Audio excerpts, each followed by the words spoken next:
Always appreciate everybody coming out and covering and supporting Penn State football. First of all, you got to give Ohio State credit. Really talented team. I thought we played our tail off. Obviously, first half, we were able to overcome the turnovers and stay in the game and battle, but you can't turn the ball over that many times against that type of opponent and think you're going to be successful. Something we, for the most part, we have done a good job of this year, but we did not today. Thought we played hard. Did some really, really good things. There's a ton of stuff to be proud of, but there's just as much stuff that we got to correct.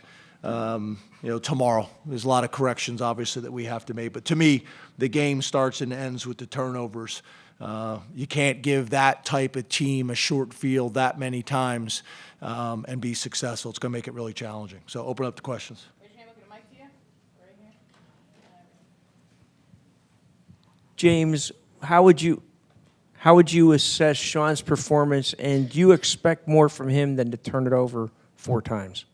Yeah, I thought he played gutsy and made some big-time plays, but obviously you can't have the turnovers. The one, I don't know if it's necessarily his fault. It was a pressure and a strip sack. But the other ones, whether it left the ball inside or whether got to find a throwing lane around, really athletic, long defensive ends, you got to find a throwing lane. So I thought he played gutsy and he did some really good things, but obviously there's some things that we got to get cleaned up too.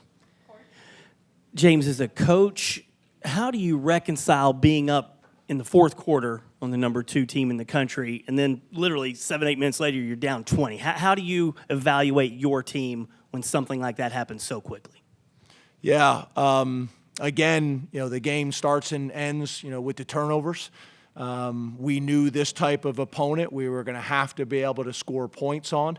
They're explosive on the offensive side of the ball. They're explosive on the defensive side of the ball. Played our tail off, but made too many critical mistakes. James, how do you assess the play of your defense? You held them to 16 points, forced a bunch of field goals, but then inevitably they exploded for some points in spite of the turnovers. Can you talk about how your defense played overall? How do you assess that afterward? Yeah, I thought we played our tails off, especially a bunch of short fields. I think they had the one drive, right after we went down and got the lead again. They had the one long drive that they put together. We went tempo a couple times, but for as many short fields as they had tonight, they played really well. Obviously, the one guy we struggled with is Marvin Harrison. He's obviously a really good player, and they went to him time and time again. But overall, we played really well. James, what do you say to your sideline after those turnovers, or do you leave it up to your position coaches to talk to your players? Yeah, it's impossible to talk to your sideline. Talk to, like, Sean or somebody like that. Yeah, I mean, obviously, that's not the time right there to critique. They're feeling bad enough at the moment, so you try to support them and move on to the next play. We'll make those corrections on Sunday.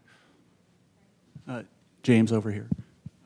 How would you describe the gap between Ohio State and Michigan and Penn State? They got good football teams, and we played really well against Ohio State tonight. Today, had a chance to win the game, made too many mistakes in critical moments, which you can't do against a top-ranked opponent like that. You guys converted 3 fourth downs, so what did that do just to energize your team and keep you guys in it? Obviously, you didn't have the result you wanted, but what did converting those 4th downs really do for your team? Yeah, coming into this season, we wanted to be aggressive on 4th down. Coming into this game, you look at their game last week, we knew we were going to have to be able to score some points against these guys and take some risks and take some chances. Obviously, the 3 that we converted were big. And allowed us to score points and allow us to score touchdowns. We're going to have to take on some of those risks. But again, the margin of error against these type of opponents is very small. James, it seemed like you guys were a completely different offense in the first half, even schematically than you had been a lot earlier this year. How much were you guys saving for this game, and how would you evaluate that first half offensive performance and sort of doing those new things? Yeah, I thought some of the things that we did from a change-up perspective in terms of formations and personnel groups, I think helped us. Gave them some kind of things to think about. They weren't as confident with our formations, what we were going to run out of our formations. So I think it was a nice change-up, and I think it allowed us to move the ball. We moved the ball pretty effectively against that team. So I thought we did some nice things. Again, I don't mean to keep saying the same thing over and over again, but besides the turnovers, I thought we did some pretty good things on both sides of the ball. James, Parker Washington put together the most productive performance of his career to this point. Through the first 7 games, we didn't see all that kind of a production from him. Is this more indicative of who he is as a playmaker at this level of the Big Ten than perhaps what the stat sheet reflected from the first half of the season? Yeah, I think so. I mean, he's made plays really his entire career here. He's a contested catch guy. He's got the ability to make you miss. He's a really good route runner and has been productive. So he had some opportunities tonight to make some plays. He made those plays. Obviously, I got a ton of respect for Parker and the type of player he is. Andrew, in the back. Coach back here, what is it about the screen game that you've liked so much over the last 2 weeks? I'm sorry? What is it about the screen game that you've liked so much over the last 2 weeks? Yeah, when you're playing that type of defense with that type of pass rush, you got to do some things to help your offensive line out, to help your quarterback up, change your pace things. That's going to be something that we're going to have to continue to do all year long. But that was the reason for it. Obviously, with that type of pass rush, you got to keep them with different looks, with different schemes, keep them kind of on their toes and on their heels with those things to be concerned about as well. Daniel. James, going back to the fourth downs, the one that wasn't converted, what went into that decision to go for it instead of taking I think it would have been around a 35-yard field goal there? Yeah, I think kind of already covered that. Coming into this game, felt like we were going to have to score touchdowns to win the game. And, I know obviously the focus is on the one we missed, but I think people liked the 3 that we made. Last question to Neil in the back.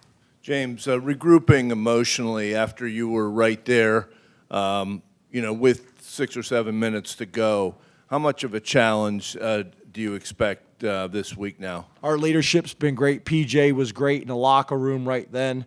Losses are hard. They're hard around here at a place like Penn State where we have really high expectations and standards. But that's our job as coaches, and that's their job as players. To rebound as quickly as we possibly can, get the corrections made, and move on to our next opponent so we give ourselves the best chance to be 1-0 next week.